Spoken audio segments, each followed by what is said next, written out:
Right in the middle of Turkey stands the ancient town of Gordium.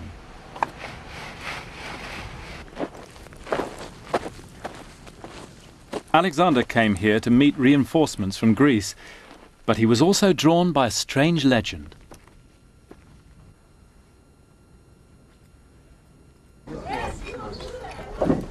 The Americans have been excavating here for nearly 50 years now, in the place forever associated with the tale of the Gordian knot.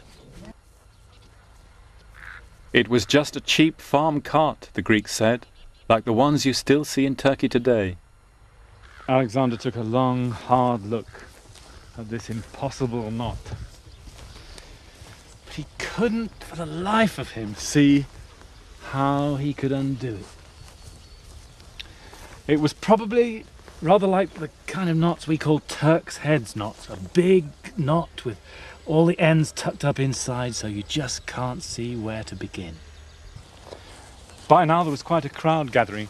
Local people from Gordian who were always interested to see someone make a fool of himself trying to solve the riddle, and the Macedonian officers who were worried now. They wished Alexander had not attempted this. What happens if he fails, they were thinking. This would be a really bad omen. What happened next, we don't know for sure. Some say that Alexander pulled out the pin that held the shaft and the yoke together, loosened the knot so he could pull the yoke out. According to others, though, Alexander pulled out his sword and said it doesn't matter how the knot is undone, and he slashed the knot open to reveal the hidden ends inside. A very Alexander way of doing things. That night, thunder and lightning crashed over Gordian. The gods were with him. In that moment is the beginning of the myth of Alexander the Great.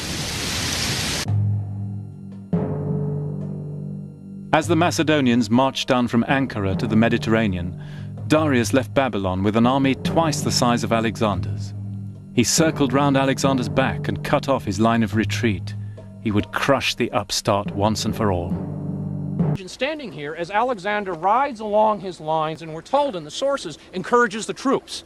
He appeals to the Macedonians, and the cry goes up. He's singling out officers and men for their bravery, and the Macedonian regiments are shouting. And he goes along the Greek allied contingents and cites, we are defeating the great king of Persia. We are going to avenge Persian humiliations of Greece.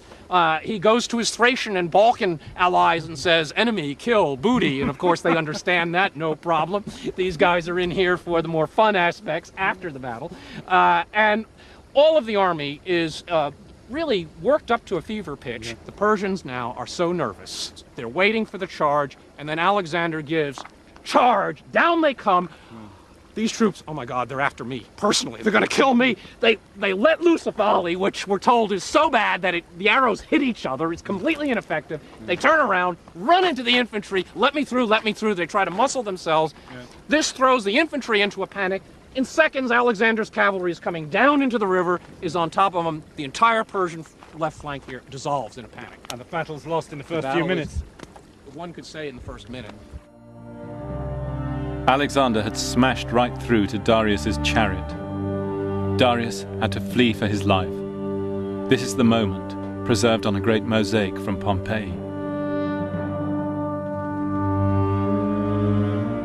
Alexander storms into the history books like a hurricane, wild-haired and wide-eyed.